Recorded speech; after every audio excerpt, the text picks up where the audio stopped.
Some of you might recognize this truck. It's the one I took Bob for one last ride in. The family's going to keep it up. I'm doing a power disc brake upgrade in the front. And then I'll video it as I go. This is how the kit ships. This comes in 3 boxes. I ordered it through Summit Racing, but it's from Classic Performance Products. Here's a look at the kit all laid out.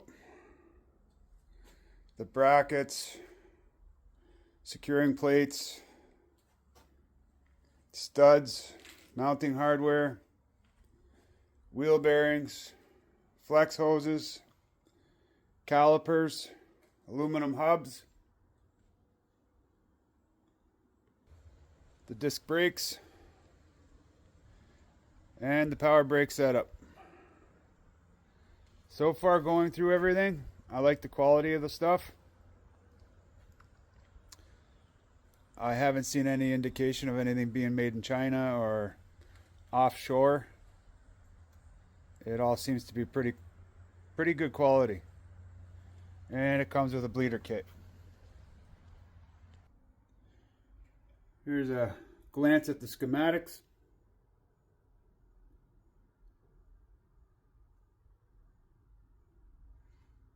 So, check back. Have a look at the progress I do on this one. Bob really would have been happy, especially with the power brakes. His wife can drive it. And that's the ultimate goal.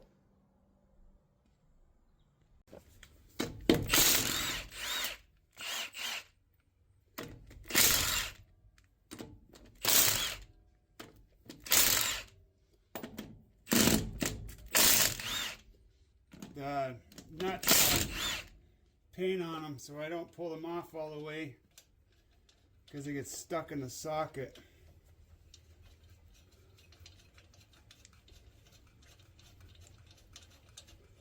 Just as easy to do this than to fight with it.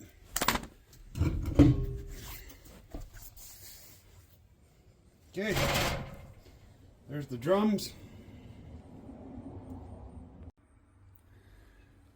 Here's what we're looking at. Get the drums off. I think I might just take them right off with the hubs because we got new hubs coming anyhow. Watch that. You have to take them off with the hubs because they're riveted right to them. I'm not reusing these dust covers, but I'm going to see if I can't get them off without banging them up too much.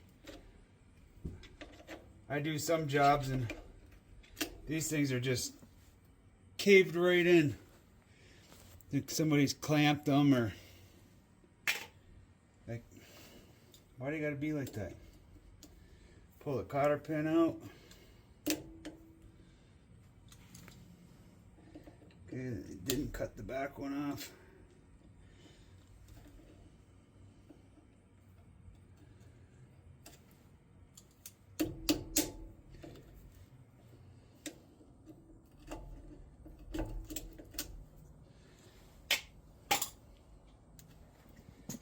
That's pretty tight. It's probably just a burr.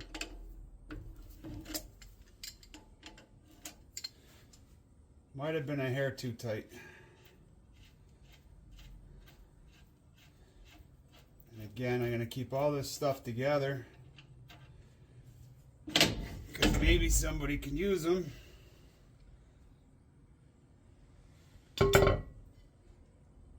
Because everything's in really good shape. So somebody just doing a regular brake job on theirs would like to have these. Okay, wipe my hands. Here's what we got. We got 4 bolts.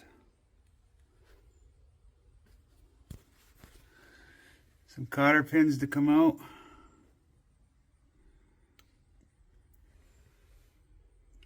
Flex line. Oh, there we go, flex line. I don't know if I'm going to be able to.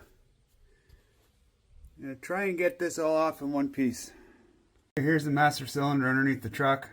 Got the lines off. I just got to take the cap off to help it drain.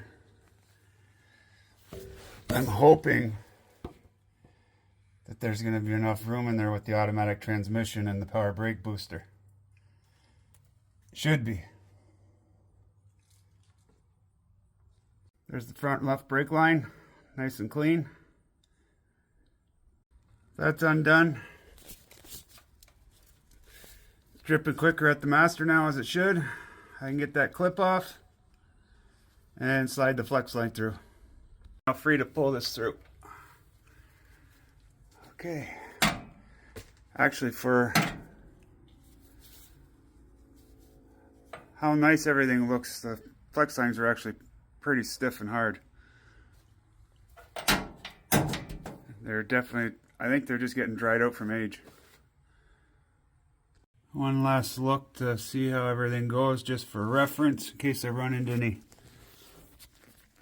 issues when I'm putting it back together. Got some bolts are longer, but that's pretty straightforward. Well, I'll get the assembly off. Everything, this is the 4 bolts, the sleeves, the backing plate and shoes, and the bearing race.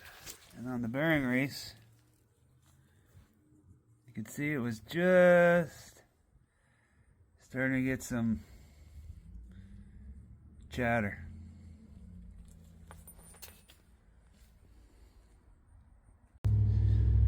I'll get this all cleaned up and we'll start checking out how the new parts fit. We're all cleaned up.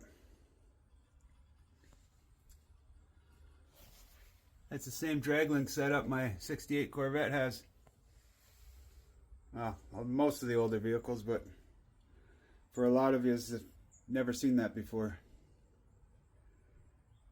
Right side's easy to get at. This will slide right out. Now this side will just be the same thing as the other side.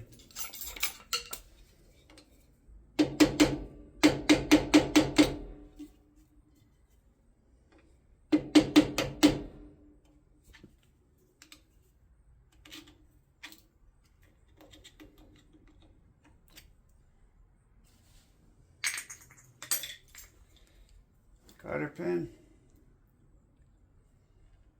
Somebody trim that one. I always trim the inside tang too.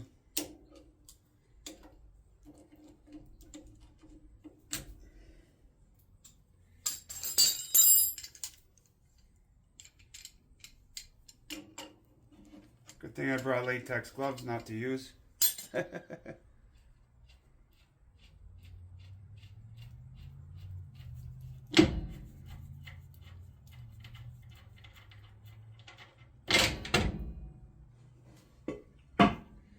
Put the dust cover right back on here.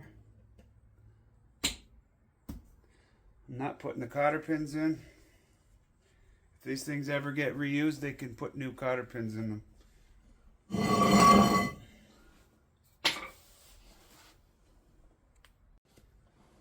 Inner race just slides right out with that shield.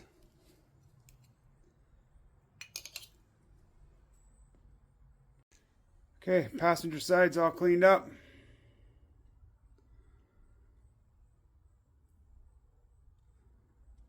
This is the good time to check your kingpins. The driver's side is really tight.